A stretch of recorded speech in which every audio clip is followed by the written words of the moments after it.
భారత్లో ఆర్బిట్రేషన్ వ్యవస్థకు నిజంగా స్వాతంత్రం ఉందా? 2019లో ఆర్బిట్రేషన్ అండ్ కన్సిలియేషన్ చట్టానికి సవరణలు వచ్చాయి. అందులో భాగంగా ఆర్బిట్రేషన్ కౌన్సిల్ ఆఫ్ ఇండియా ఏర్పాటు చేయాలని ప్రతిపాదించారు. కానీ 6 సంవత్సరాలు గడిచినా ఇప్పటి వరకు ఆర్బిట్రేషన్ కౌన్సిల్ ఆఫ్ ఇండియా ఏర్పాటు కాలేదు. అసలు ఆర్బిట్రేషన్ యొక్క లక్ష్యం ఏంటి? ఆర్బిట్రేషన్ను ప్రోత్సహించడం, ఆర్బిటల్ సంస్థలకు రేటింగ్ ఇవ్వటం, ఆర్బిట్రేటర్లను గుర్తించడం, అవార్డుల డేటాబేస్ నిర్వహణ.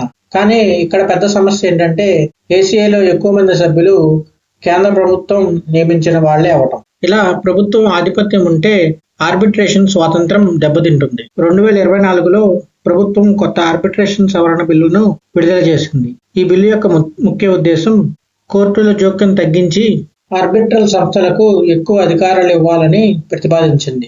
కానీ ఈ బిల్లు ఇంకా పరిశీలన దశలోనే ఉంది. ఆర్బిట్రేషన్ బలపడాలంటే నమ్మకం, స్వాతంత్రం, పారదర్శకత అవసరం.